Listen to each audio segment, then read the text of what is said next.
joined the Ministry of Justice in 2008 as a state attorney,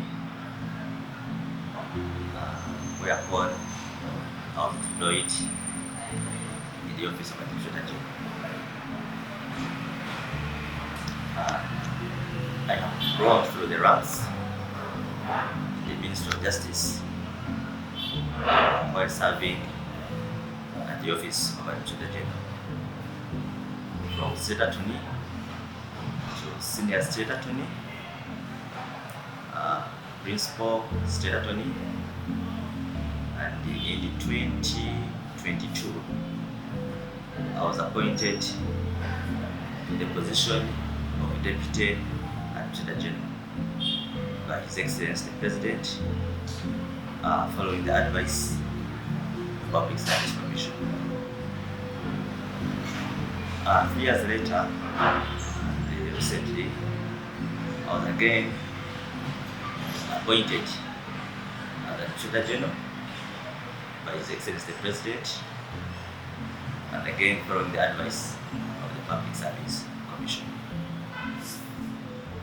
In 2025 February, prior to this substantive appointment, I acted as Administrator General, following the appointment and elevation of Civil Chief Justice Charles Kasipul. In my 100 days, this is what the Ugandans should expect, because the mandate of Administrator General is the office and the beneficiaries. The mandate is specific. Is to ensure that estates of deceased persons, persons of unsound mind or mental impairment, missing persons are administered in accordance to the laws of succession. That is our mandate. And our major output is the issuance of certificates of no objections that enable our applicants apply to court for letters of administration. So what the general public should expect is issuance of these certificates in a timely and efficient manner. The office of Administrator General is a friendly office, and what the public should know, they don't already know, is that at a cost of 4,300 shillings, you access our services. Opening up a file by purchasing a form, the fee is 2,000 shillings. The certificate of no objection costs 2,000 shillings, and the 300 shillings are the bank charges. So at that cost of 4,300, you will access our services. As simple as that. Relatedly, in the first 100 days, I will start issuing electronic certificates of no objection. This will be the first of its kind. They will be efficient and with specific features. For instance, I can point out one specific feature, which is the verification code, whereby when you present this certificate before court at identification stage, the registrar just scans the certificate or even takes a picture, and then all information comes on the form in the form of the name of the deceased, the reference number, and the applicants.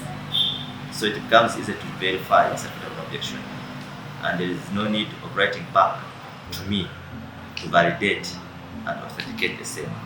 So it will be quicker, we shall fight fraud, and it will be faster. And that will be a good service to our public. Letters of administration are issued by court, not the Office of Administrator General. So the delay cannot be attributed to the Office of Administrator General. But good enough,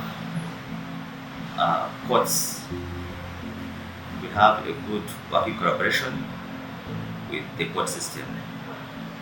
They are our major stakeholders, and their work is also dependent on our work. So for us, we ensure that we issue certificates timely to enable the applicants pursue the petition in the courts of law. And in most cases, there are no delays in courts as long as the documentation is presented before court in time. So once the documentation is before court, the courts will go ahead and grant letters of administration. Through our collaboration and the continuous engagements with courts, we will ensure that the overall service of issuing letters is not delayed. The issue of corruption exists in different ways. Of course, there is perceived and the actual corruption. But to counter corruption, one, our office is accessible and open to the beneficiaries. So you don't have to go through a middleman to access our services. It's when you go through middlemen, brokers, that you end up paying sums of money from people for a free service, which already stated that the service is 4,300. So come straight, avoid middlemen. Come and open up a file. Our files are both in English and Uganda, so they are easy to fill. So come straight to us, then their corruption will be fought. We have 3 departments, and each department is headed by an assistant commissioner. So files come from the handling officers. After verification, they go to the supervisors, what assistant commissioners, they have an input, and eventually they are called to me for the final action. So in that way, corruption is fought and quite work is delivered. We planned and budgeted well. One of the activities in our approved budget and work plan is the sensitization, or what I can call outreach activities. Here I shall go to different locations, for instance, the local government, where we shall visit the chief administrative officers and their teams, go to radio stations and talk about our services, sensitize people about the mandate and the services offered by the Office of Administrator General. We shall also talk about enforcement of the succession amended laws and any other recent developments. A case in point, last week on Thursday, we had a baraza in the Greater Uganda, where we were educating people about our services, amendments, and also had an engagement with the stakeholders, including the court, the police, the RDC's office, the judiciary, and the office of DPP. Where letters have expired and they are not renewed, then basically they are invalid and inoperative. For instance, you cannot use such letters to register administrators on the title. The letters have simply expired.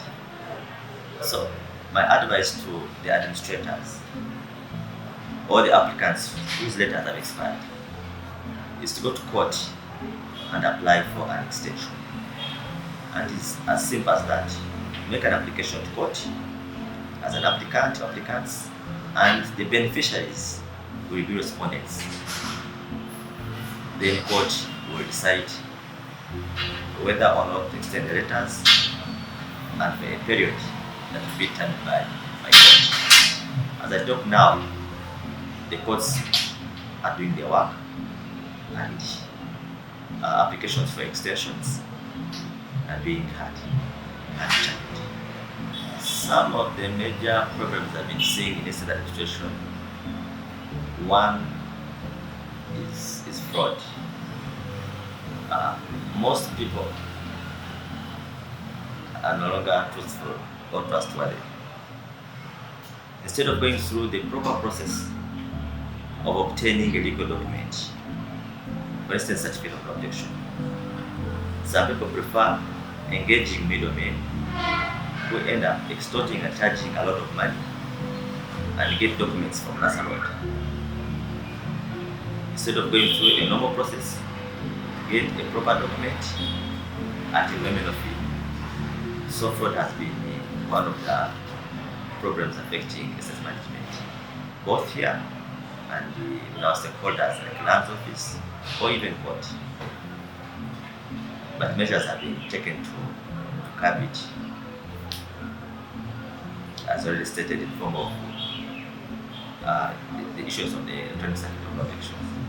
The best way we are planning to collaborate with court, collaborate with the NIRA,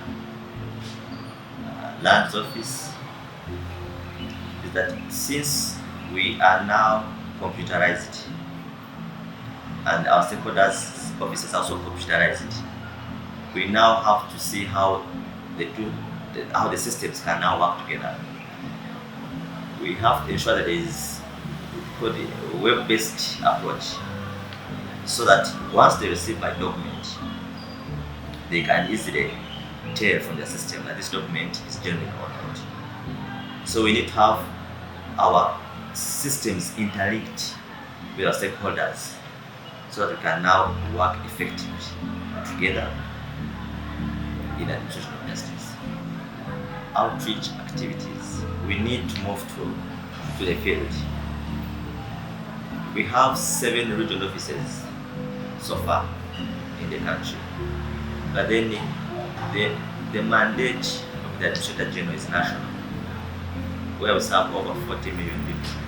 So there is a need to move out there in the villages and educate people about estate management, and specifically will writing. Yes, we've done it before, but now we need to move further, so that if people make proper wills, then after death there will be harmony.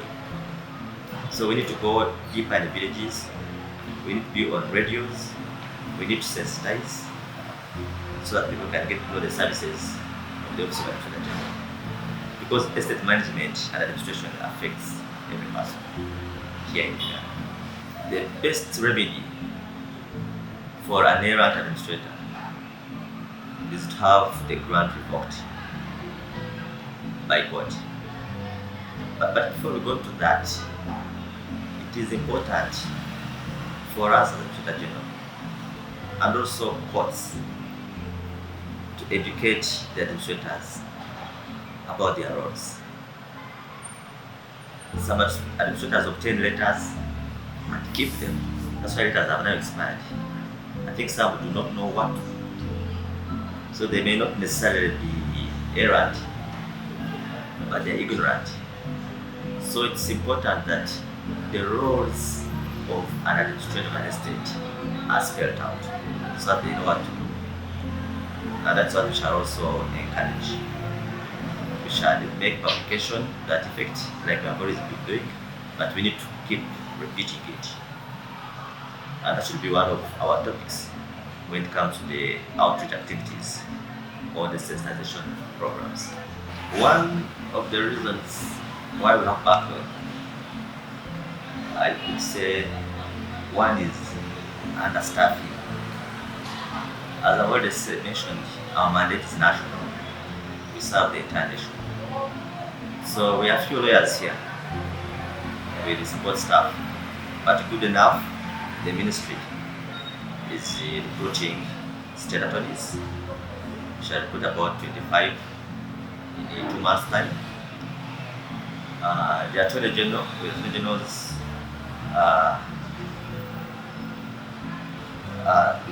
with Attorney General's assistance, our structure has now been enhanced and approved. So we shall have more staff in different departments across board, and also including the office of Administrator General. This will help us have more staff so that we can now effectively deliver on our mandate and clear the issue of backlog. Number two, this backlog again is caused by beneficiaries who are bad on files. Okay, number 5, and you don't follow up. Estates managed by the Administrator General, we don't see the beneficiaries. Some have since passed away, others do not follow up. But for such estates, we shall run adverts inviting beneficiaries to come and receive their beneficial shares. In that way, we shall reduce on our backlog. New Vision TV. Stream smart, stream New Vision.